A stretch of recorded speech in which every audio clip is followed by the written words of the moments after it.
Want to hear your conversation with Leslie after the show? Go to lesliemarshallshow.com/members.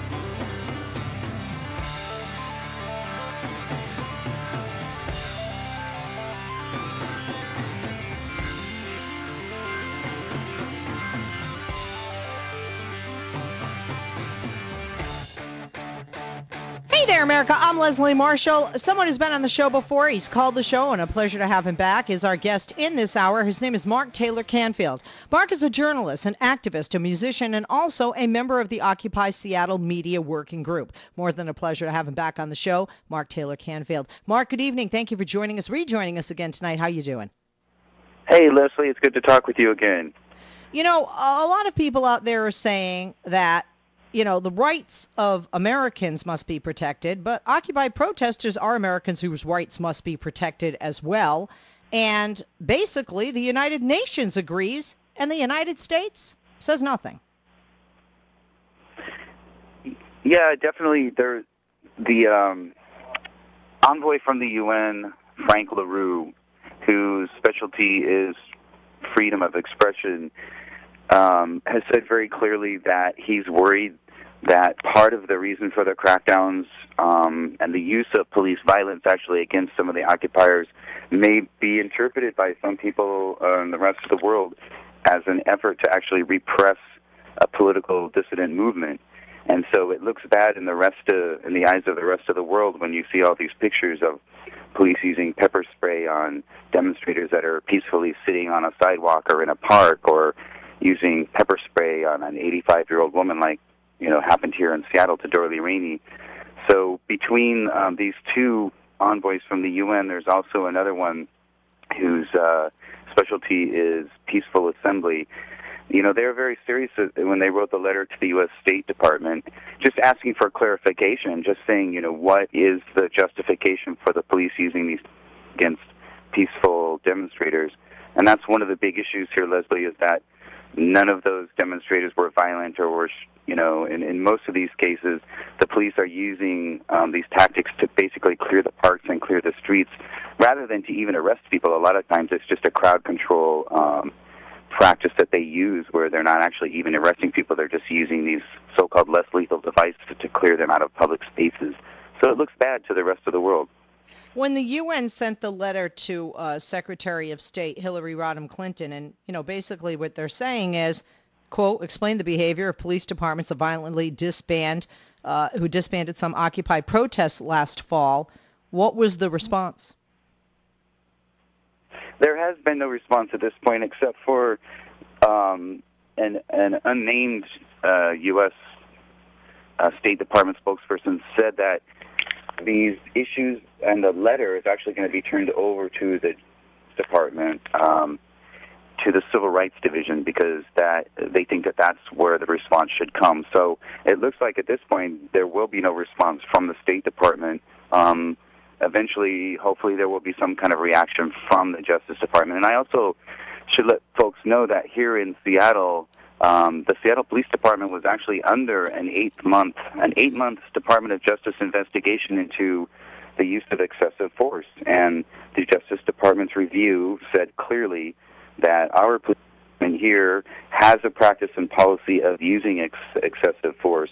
So this is not a new issue to folks in Seattle, and it definitely, it is an issue that the Occupy movement has been talking about but hasn't gotten much response to in terms of national dialogue, because I think people are shocked when they see the arrests, but they usually assume that the protesters must have done something wrong to be arrested.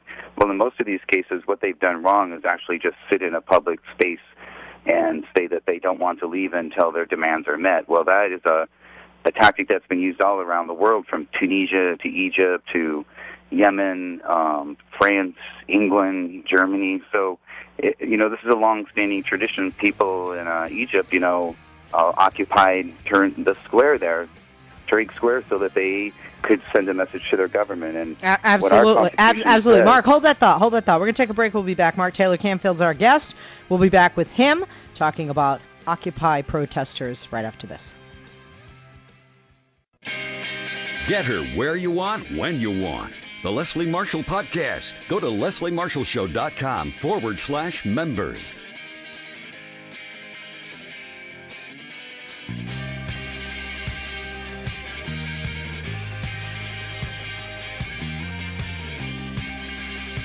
Hey there, America. I'm Leslie Marshall. And those of you watch me on TV, and if you've been watching me on TV, although I've been on radio 23 years, I've been on television 7 years.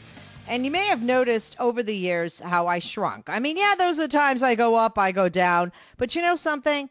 When you find something that works, and when you find something that works to get the weight off and make you feel good, you need to share that. And that's why I want to share TH121 with you.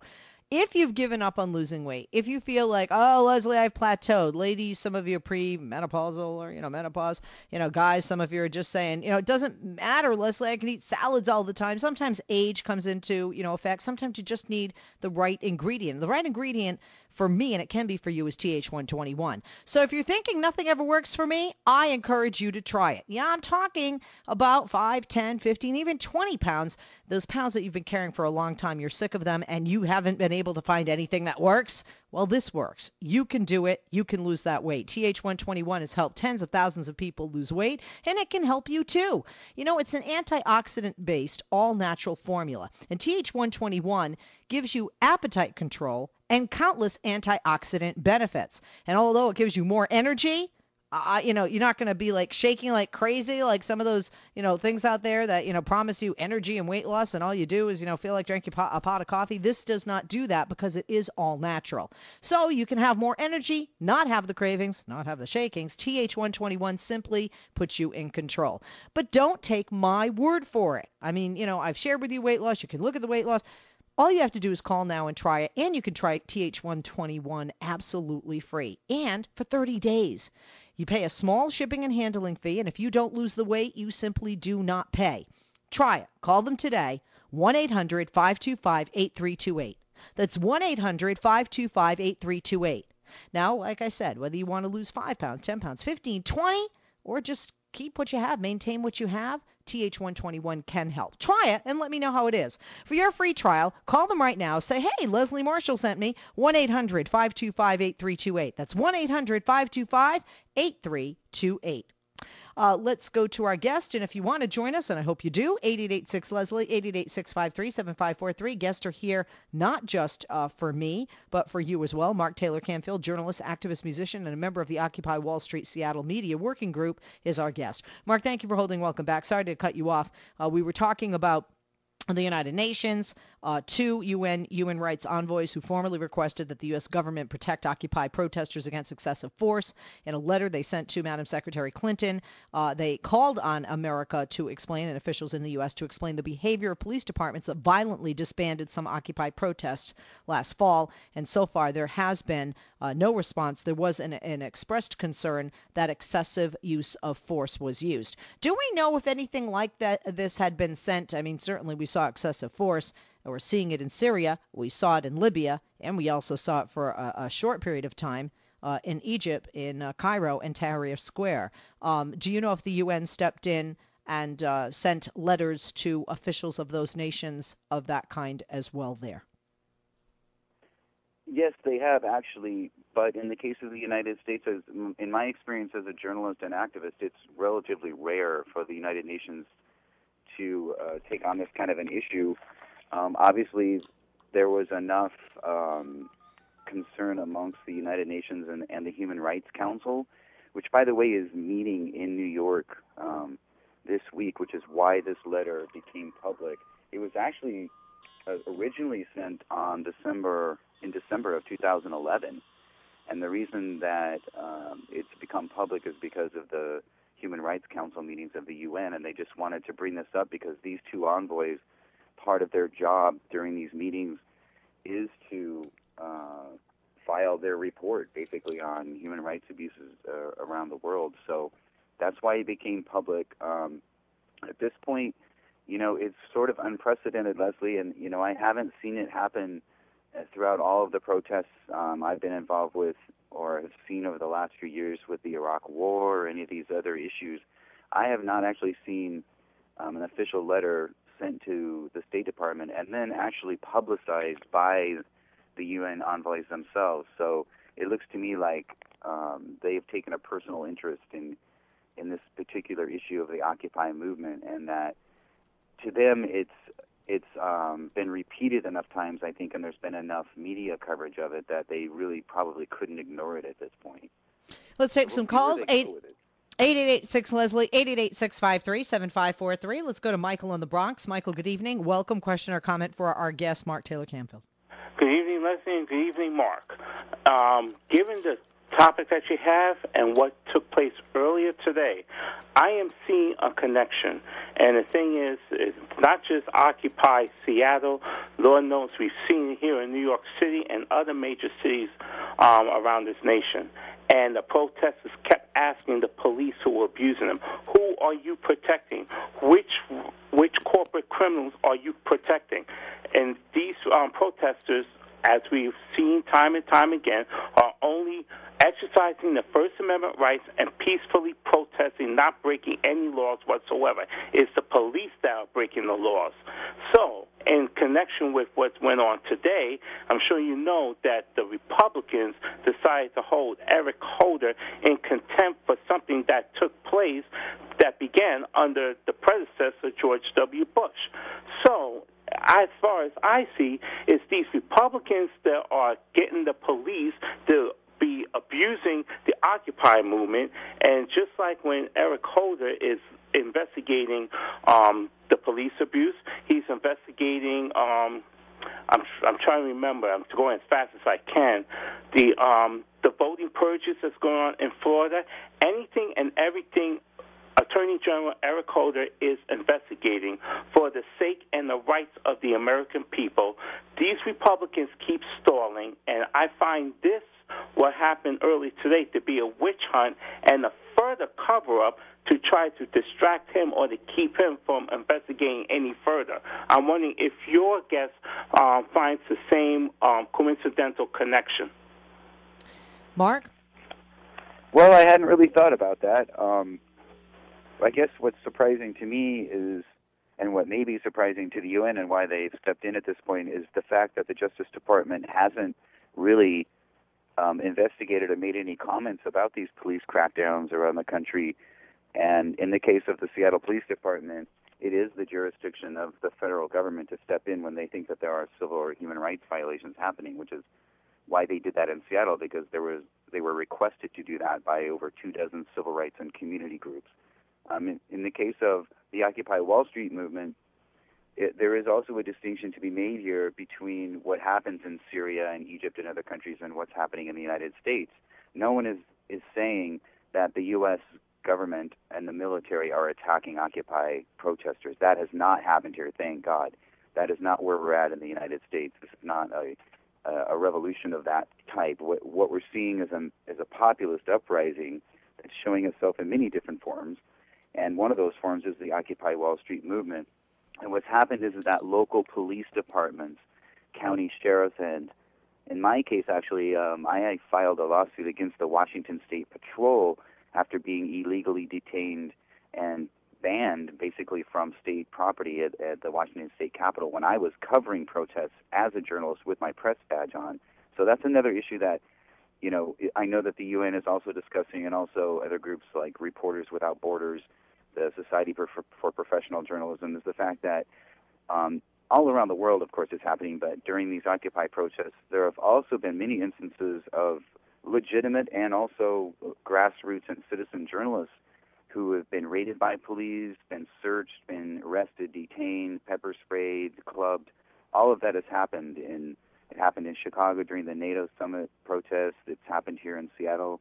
It's happened in New York City during those protests. So that's another issue that I'm hoping personally that the UN is also looking into, because it goes to my case where Judge Robert J. Bryan, a U.S. federal district court judge here, ruled that what happened to me was a direct violation of freedom of the press, not only freedom of assembly and freedom of speech as guaranteed by the First Amendment, but also the freedom of the press to cover these events and to be there, to monitor police actions and actually, to document what's happening on the streets.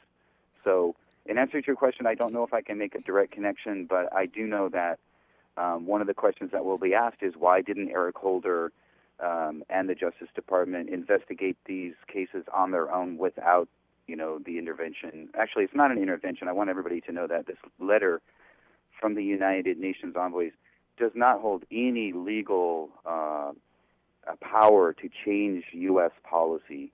It's just a correspondence that is criticizing the United States and asking for clarification about how these things were justified and what was the reasoning behind them. So it's not anything that's going to actually change the policies of the United States of America. The Justice Department and the U.S. government and the State Department have to deal with that issue. So it's not necessarily a situation of sovereignty. I want people to know that. That's Mark, important. as a member of the Seattle OWS group and being in touch with other Occupy Wall Street groups throughout the country, what would be a sufficient response? And do these two envoys from the UN and does this letter to the State Department, specifically to our Secretary of State, Hillary Rodham Clinton, doesn't make those of you in Occupy Wall Street and members such as you are of the Seattle branch, do you feel more confident that there will be perhaps better behavior by the police with regards to interacting with and working with Occupy Wall Street protesters in the future? I would definitely hope so. I think it's incumbent upon all of the protesters and activists and folks who support the Occupy Wall Street movement and the end to this corruption and the banks and this big money controlling our electoral system. I think those folks need to go to the U.S. Department of Justice. They need to go to the UN, to these envoys. You can find their contact information and you can start to correspond with them. I think it's really important that folks in the movement take responsibility also for demanding that accountability instead of, just marching again and calling another protest because of their treatment at the last protest. People really need to take this to the people who make the decisions in their community. That would include the mayor. That would also include the city council and the police department. I know one of the things that happened here is after Dorley Rainey, an 85-year-old activist, was pepper sprayed by police. The very next day, protesters marched right to the police station and demanded a meeting with the police captain, which they were able to secure. And they spent a lot of time, discussing these issues and letting the police know that this is not acceptable in our community. I can tell you, Leslie, that here in Seattle, since the Justice Department investigation and the criticism that the Seattle Police Department has received, there have been much fewer incidents of the use of excessive force and an overbearing presence by riot cops at protests here. It seems like they have gotten the message, and at least within the last month or so, there's been a lot less heavy-handed police tactics during protests here. When we look at November being a huge election, a presidential election, are you surprised, if nothing else, than for political reasons, you'd get a response from the State Department? Because quite frankly, the president needs the Occupy Wall Street votes, in my opinion. Well, Leslie, that's a whole other program. I actually addressed the progressive caucus of the Washington State Democratic Party here during the Washington State Convention, and it does seem to me that the majority of folks within the Democratic Party are very sympathetic to the Occupy Wall Street movement and its goals. However, I think at this point they're sort of stuck in this big money game of having to raise so much money since the Citizens United decision by the Supreme Court. This being the first $2 billion election in terms of the presidential candidates. So there isn't much time for the Democrats right now to deal directly with these issues. They sort of feel like this is crunch time for them. But it's obvious that there is a big progressive voting bloc out there. There are a lot of Democratic activists involved in the Occupy Wall Street movement. I think that there's just been a sort of a mutual agreement at this point for the Democrats to take the electoral side of this issue and the protesters to make sure that they're out on the street to provide pressure and influence the dialogue in the country so that the Democrats can get some of these issues across. Right now, it's been very difficult for the two groups to work together, both because of differences in philosophy and just the fact that the Occupy Wall Street movement does not have access to millions and millions of dollars in order to promote and advertise for their candidates. So that's just the situation that we're in terms of American politics at this point, I think. Okay. One last thing. I mean, what can people do? I mean, some people out there, see less people in the park. Some people out there have seen Occupy Wall Street and believed in their message, but maybe were angry with the costs that came into play, as some have tweeted in various cities. What next? What's the next step for Occupy Wall Street, regardless of whether you get a response as it stands you haven't currently from the State Department? And based on, I mean, it does seem that Occupy Wall Street's not front page news right now. So what happens between now and November, or just now going forward? Well, one of the questions that this letter from the UN asks is why, or not why, but whether these police crackdowns have actually resulted in less protests. And I can tell you from personal experience that the answer is yes. There are a lot fewer people right now who are willing to go and do a sit-in demonstration in the park or at the mayor's office because they've seen what's happened to people in the past. They don't want to get pepper sprayed. They don't want to go to jail, have to pay a bail, lose their jobs, have their faces in the newspaper. You see what I'm saying? So part of the issue has been that these protests and the sit-in demonstrations were very effective throughout the fall and early part of this year. But right now, there's actually a national gathering that's scheduled for Philadelphia for July 4th, by the way. It's happening June 30th through July 4th.